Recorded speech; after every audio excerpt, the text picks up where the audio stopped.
बिहार में फिर से बीजेपी की सरकार आने वाली है और जल्द ही चुनाव होने वाले हैं। आपको यह सुनकर हैरानी होगी, लेकिन मैं ये नहीं बोल रहा। ये शब्द है हमारे देश के माननीय गृह मंत्री अमित शाह जी के। बिहार के अंदर जल्द ही चुनाव होने जा रहा है और मुझे भरोसा है कि यहाँ पर मोदी जी के नेतृत्व में भारतीय जनता पार्टी की सरकार बिहार में भी बता दें, कल जोगबनी भूमि पत्तन पर उनका पदार्पण था और जो भूमि पत्तन के बगल में जो एसएसबी के जवानों के लिए जो बैरक बनाए गए हैं उनका उद्घाटन करना था।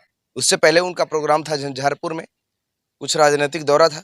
उद्घाटन के लिए उनको आना था और 3 बजे उनका समय निर्धारित किया गया। और उस निर्धारित समय से पहले अररिया जिला के जितने भी भारतीय जनता पार्टी के मेंबर हैं, जिला अध्यक्ष हैं, उन सब को वहां आमंत्रित किया गया। और यहाँ के माननीय सांसद भी वर्तमान रहे और अररिया जिला में भारतीय जनता पार्टी के जितने विधायक थे वे भी सभी वहां पर उपस्थित रहे।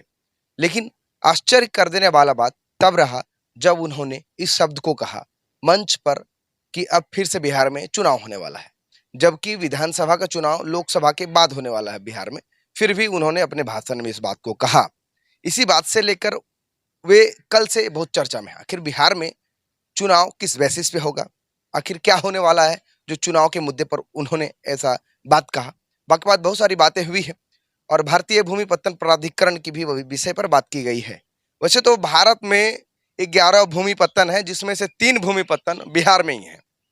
और अगर सालाना इनका इनकम देखें तो विकिपीडिया के अनुसार 450 करोड़ से ज्यादा है। अब भारतीय जनता पार्टी भी कुछ और आंकड़े देती है इस पर। बहुत अच्छी बात है कि बिहार में जो सटे देश हैं उनसे जो रिश्ता है, हमारा ट्रेडिंग है, वो भूमि पत्तन के द्वारा किया जा रहा है। लेकिन बात यह भी है कि कल जब अमित शाह का आगमन था जोगबनी में, उससे पहले सिक्योरिटी भी बहुत टाइट थी और भारतीय जनता पार्टी के वर्कर्स भी वहां पहुंचे हुए थे। लगभग 2000 की संख्या में भीड़ भी थी। आप तस्वीर में देख रहे होंगे किस तरह वहां का जो प्रोटोकॉल और सिक्योरिटी सिस्टम है वो है। महिलाएं भी पहुंची थी और पुरुष भी पहुंचे हुए थे। लेकिन जब उन्होंने भाषण में इस बात को रखा, वैसे तो वो उद्घाटन के लिए गए थे, लेकिन कहा गया कि राजनीतिक बात वहां पर नहीं की जाएगी। फिर भी कहीं ना कहीं अमित शाह जिस तरह जो हमेशा से विवादों में घिरे रहते हैं, उन्होंने कहा कि बिहार में फिर से चुनाव होने वाले हैं। इस बात को लेकर के बैठे लोगों में सन्नाटा फैल गया। आखिर किस बात को लेकर के ऐसा कहा गया और कब चुनाव होगा और इसका मुख्य कारण क्या है चुनाव होने का? क्योंकि विधानसभा चुनाव लोकसभा के बाद होना है और अगले साल लोकसभा का चुनाव है और यह तय करेगी जनता की आने वाले लोकसभा में भारतीय जनता पार्टी को ही रखना है या जो इंडिया गठबंधन है उसे आगे लाना है। अब केंद्र सरकार की बात है चुनाव में। अब आगे किस तरह रणनीति लगा कि दोनों पार्टियां लड़ती हैं, ये तो देखने वाली बात होगी और जनता डिसाइड करेगी कि किसको रखना है। लेकिन ज्यादा बात इस बात पे प्रभाव डालती है कि बिहार में आने वाले भविष्यवाणी को लेकर के कि जो अमित शाह ने किया है वो क्यों किया है। और बिहार की अगर जमीनी स्तर की बात करें तो विकास में कहीं ना कहीं जिस तरह बातें कही जाती हैं भारतीय जनता पार्टी के नेताओं द्वारा, ये कहीं ना कहीं कमी देखने को मिलती है कि आपने जो कहा है, पब्लिक जो कहती है उससे मिलता जुलता नहीं है। बिहार की अगर आर्थिक स्थिति की बात करें तो आर्थिक स्थिति में बिहार बहुत पीछे है। जहां अलग स्टेट 200-300 बिलियन डॉलर का जो उनका जीडीपी है, वहीं पर हमारे राज्य का जीडीपी 36 बिलियन है।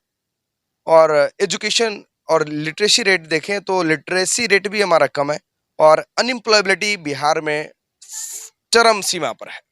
तो ऐसे मुद्दों पर कहीं ना कहीं जो सरकारें हैं वो बात नहीं करती हैं और खास करके कम्युनलिज्म, कास्टिज्म और सेक्युलरिज्म पे ज्यादा बात किया जाता है, जिससे कि चुनावी रंजिश में उनको फायदा हो। बट पब्लिक डिसाइड करेगी कि किसके बात में दम है और कौन सच्चा है और कौन झूठा है, किसका झूठ ताकतवर है, किसका सच ताकतवर है।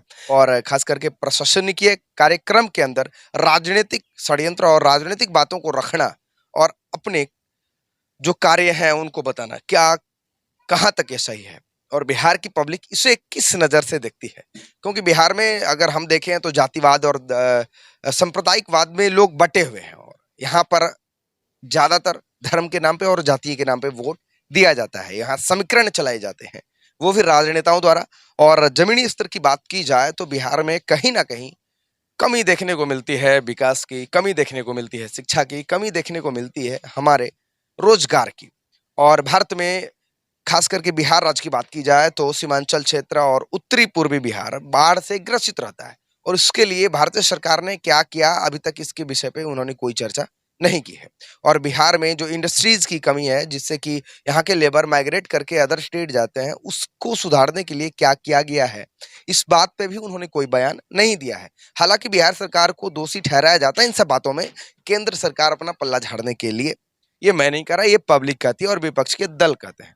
लेकिन क्या बिहार में बिहार के लोगों के लिए सिर्फ केंद्र स्तर पर ही अपने आप को दिखाना, हम भारत विश्व के 5वें अर्थव्यवस्था है और बिहार किस स्तर पे है, ये कहाँ तक सही है, ये पब्लिक डिसाइड करेगी। और आप लोगों से ये राय जानने की कोशिश करूंगा कि, और आप लोग भी कमेंट करके बताएं कि बिहार में जो स्थिति है उसका जिम्मेदार कौन है। क्या केंद्र सरकार को आगे बढ़ के कुछ कदम उठाने चाहिए, या राज्य सरकार भी बिहार के लिए कुछ बातें सोचे जिससे कि यहाँ के लोगों को बाहर जाना नहीं पड़े, यहाँ के कृषि में, उद्योग में बढ़ोतरी हो, जिसको लेकर के बिहार का जो जीडीपी है वर्तमान में ये बढ़ सके और हमारे देश की और राज्य की उन्नति हो सके।